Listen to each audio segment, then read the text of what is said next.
மதிப்பிற்குரிய தலைவர்களே, மேடையில் அமர்ந்திருக்கும் சிறப்பு விருந்தினர்களே, அன்பிற்குரிய தமிழ் உறவுகளே, தமிழக கணித வளத்துறை அமைச்சர் டாக்டர் பிரபுவே, அனைவருக்கும் அன்பான வணக்கங்கள். தலைப்பு: காலத்தை வென்ற கவி கண்ணதாசன். காலம் பலரை உருவாக்குகிறது, பலரை மறந்துவிடுகிறது. ஆனால் சிலரை மட்டும் காலத்தால் மறக்க முடியாது. அப்படிப்பட்ட மாமனிதர்களில் ஒருவர் கவியரசு கண்ணதாசன். அவர் எழுதிய வெறும் பாடல்கள் அல்ல, மனித வாழ்க்கையின் உணர்வுகள். அவர் சொன்னது வெறும் வார்த்தைகள் அல்ல, வாழ்வை வழிநடத்தும் தத்துவங்கள். எழுத்தை அவர் கையில் கொடுத்தால் அது கவிதையாக மலர்ந்தது.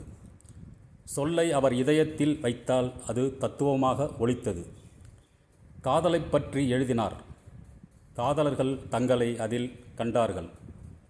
தாயை பற்றி எழுதினார், உலகம் தாயின் பெருமையை உணர்ந்தது. வாழ்க்கையை பற்றி எழுதினார், மனிதன் தன்னையே புரிந்து கொள்ள வழிகாட்டினார். அவரது வரிகளில் கண்ணீரும் இருந்தது, புன்னகையும் இருந்தது, தோல்வியின் வலியும் இருந்தது, நம்பிக்கையின் ஒளியும் இருந்தது. அதனால்தான் அவரது பாடல்கள் தலைமுறைகளை தாண்டியும் இன்றும் மனிதர்களின் இதயங்களில் ஒலித்து கொண்டிருக்கின்றன.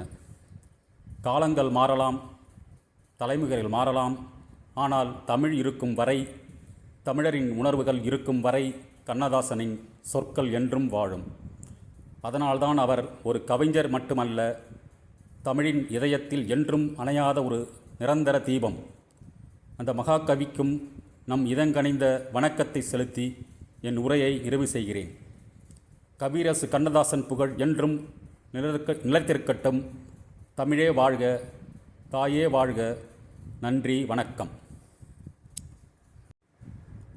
மதிப்பிற்குரிய